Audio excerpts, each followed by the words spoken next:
آج کی کہانی اتنی خوفناک ہے نا، اتنے دل دہلا دینے والی ہے ان ماں باپ کے لیے جو اپنے بچوں کو پڑھنے کے لیے باہر ممالک تو بھیج دیتے ہیں، خاص طور پہ بچیوں کو، یہ سوچ کر کہ ان کی زندگیاں سنور جائیں گی اور یہ جو ہے ایک اچھی مستقبل کی تلاش میں ان کو باہر ممالک میں بھیج دیتے بغیر یہ سوچے سمجھے کہ آگے جو لوگ ہیں ان کا کیا مس یوز کریں گے، ان کے ساتھ کیا کیا اقدامات ہوں گے، کس قسم کی ان کی زندگیاں ہو جائیں گی،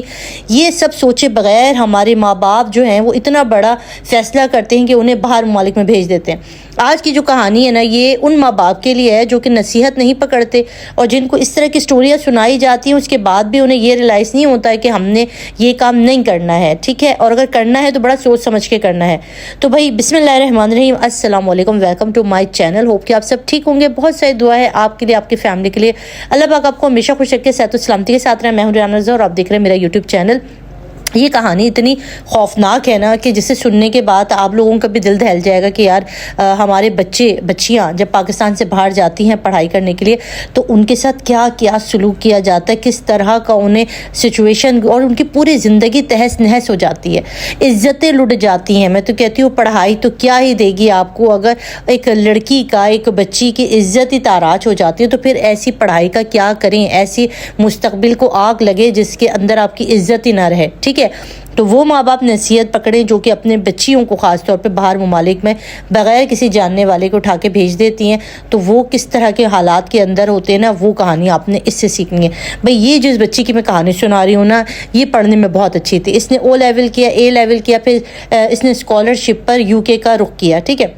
اس کے پیرنٹس نے جو اس کی شادی کے لیے جو اخراجات وغیرہ رکھے تھے اس کو جوڑ کے، اب آپ کو میں بتا دوں کہ پاکستان سے یو کے کی اسٹڈی کے پیسے لگتے ہیں نا، کم سے کم 40 سے 44 لاکھ روپے لگتے ہیں۔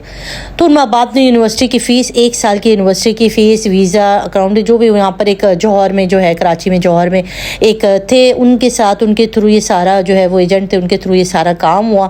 اور بچی کو یہاں سے یو کے کی یونیورسٹی میں بھیج دیا گیا۔ اب بچی جب یو کے پہنچتی ہے تو وہ شیئرنگ پر ہوتی ہے، ظاہر ہے وہاں پر آپ کے پاس اتنی اماؤنٹ تو نہیں ہوتی ہے کہ آپ وہاں پر اچھے سے رہ سکیں یا کریں۔ اچھا، وہ جس اپارٹمنٹ میں جس شیئرنگ کے ساتھ کر رہی ہوتی ہے، جس لڑکی کے ساتھ، وہ ایک انڈین لڑکی ہوتی ہے جو کہ نان مسلمس ہوتی ہے۔ اب جب یہ وہاں پہنچتی ہے اور یہ اس ایجنٹ سے بات کرتی ہے کہ بھئی یہ تو نان مسلم ہے اور میں ایک ہی ساتھ رہوں گی، ایک ہی کچن یوز کرنا، ایک واش روم ہے ہمارے پاس، چھوٹا سا اپارٹمنٹ ہے، 2 بیڈ لگے ہوئے اس کے اندر، تو مجھے بڑا مسئلہ ہو رہا ہے کیونکہ میں مسلمان ہوں، وہ ہندو ہے، اور ہمارے آپ کو پتہ ہے کہ مسلمانوں کے آنا ہندوؤں کے جو برتن ہیں یا ان کے ہاتھ کی چیزیں اس کو ایوائڈ کیا جاتا ہے،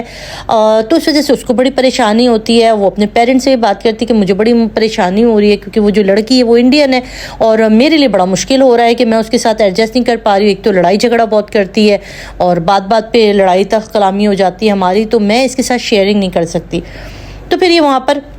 اپنی یونیورسٹی کے جو اور دوست ہوتے ہیں، کلاس فیلو وغیرہ جو ہوتے ہیں، ان میں سے کسی ایک اور لڑکی سے بات کرتی ہے۔ وہ کہتی ہے کہ یار ایک بندہ ہے، اس نے ایڈ دیا ہوا ہے، اس کا رینٹ پہ گھر خالی ہے، اگر آپ بات کرو تو میں ان سے بات کر لیتی ہوں، ایک انکل صاحب ہے ان کے یہاں، اگر آپ رہنا چاہتی ہو۔ تو لڑکی نے کہا ہاں ٹھیک ہے، آپ کوشش کرو تو میں وہاں پہ کر لیتی ہوں، باقی میں اپنے لیے ایک چھوٹی موٹی جاب کا بھی انتظام کر لوں گی تاکہ رینٹ وغیرہ دے سکوں۔ اب جب وہ جاتے ہیں تو پتہ چلتا ہے وہ ایک پاکستانی صاحب ہوتے ہیں مگر تھوڑے ایجڈ ہوتے ہیں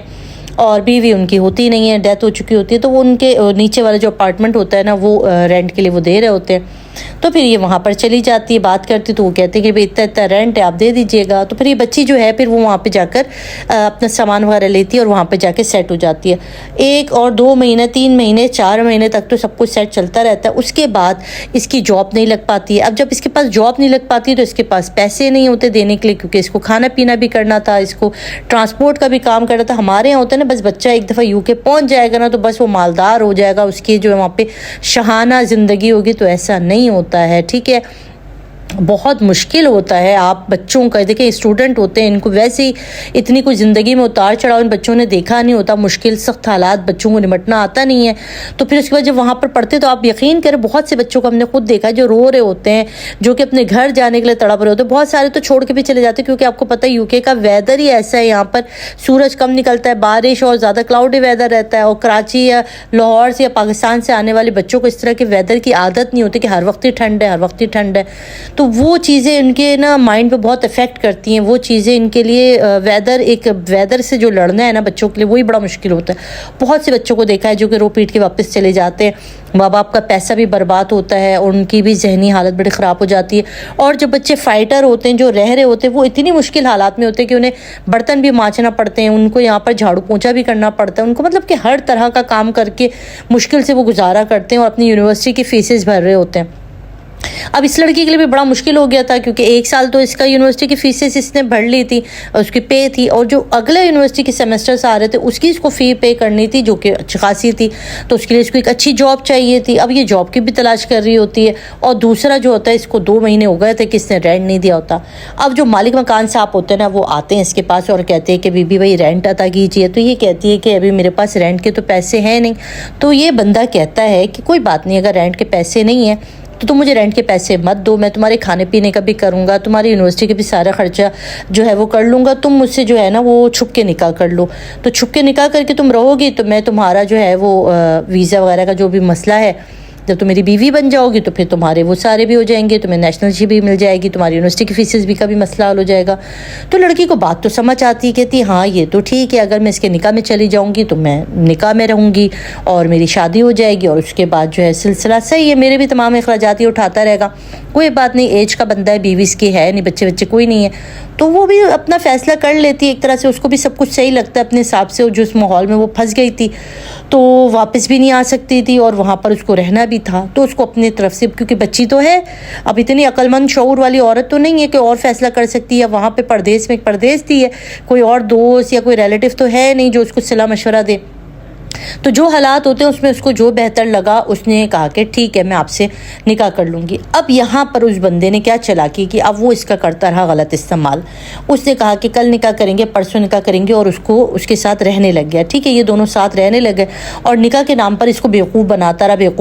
رہا جب تک کہ اس کو بیوقوف بناتا رہا. اب یہ روز بولتی, اب 2 سے 3 مہینے 4 مہینے, اور اب اس کو ہو رہا تھا کہ یار یہ کیا سلسلہ ہے کہ یہ شادی نہیں کر کے دے رہا, یہ نکاح نہیں کرے, حرام ریلیشن شپ میں کہاں اس اپارٹمنٹ سے بھاگی تھی کہ میں حرام اور اس طرح کی چیزوں میں نہ پڑوں, نہ کہ میں یہاں پہ اس کے ساتھ حرام ریلیشن شپ میں رہ رہی ہوں. خدا کی کتنی لعنت برس رہی ہے میرے اوپر.